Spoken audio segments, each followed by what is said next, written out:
ছিটকে গেল, তখন দেখবেন আবার যখন যাবার হবে তখন দেখবে ভগবান তার হৃদয় দেবে, তখন কাঁসর বাজতে চালু হবে। ওটা ওদের ইচ্ছা মতো নয়, জগন্নাথের ইচ্ছা মতো। তার যখন যাবার ইচ্ছা হবে না, কোটি কোটি হাতি ঘোড়া লাগিয়ে দিলে এক চুলো সরাতে পারবে।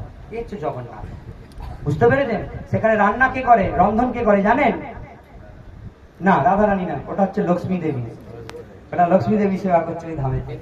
হ্যাঁ, কিরাম রান্না করে জানেন? আমাদের মতো 14 বারে কিরাম হেলাতে হবে না, দেখতে হবে না। ওখানে পান্ডারা সব চাপিয়ে দিয়ে চলে এলো, আর লক্ষ্মীজি এসে সব ওখানে বানাবে আর হয়ে যাবে। এত সুস্বাদু আপনি চিন্তা করতে পারবেন সেই প্রসাদ। তো ভগবান বলেন আমাকে দেখাও ভগবান আছে কিনা, ভজন করবো। তোমার ক্ষমতা কি আছে তোমার চোখে? এক তো দুনিয়া ভর চোখে সব গলদি দেখতে থাকি, হ্যাঁ না, গলদি দর্শন করতে থাকি এই চোখ দিয়ে। তো কি করে ভগবানকে দেখ? ভগবানকে সহজ নাকি? ভগবান কি সস্তার নাকি? হ্যাঁ, ভগবান সস্তার? সস্তার না।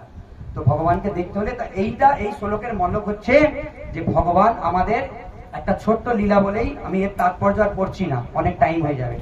তো জগন্নাথপুরী থেকে কিছু দূর একজন ছিল, যার নাম ছিল অর্জুন মিশ্রা।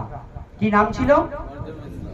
তার পেশা ছিল রোজ সকালে তিনি ভিক্ষা, ভালো করে শুনবেন, মধুপুরি করে মানে চলতো সংসার। রোজের তার ইচ্ছা ছিল আগে ভগবত গীতা রোজ পাঠ করবে, পুরো ভগবত গীতা পাঠ করে তবে সে কোথায় যাবে? ভিক্ষা করতে।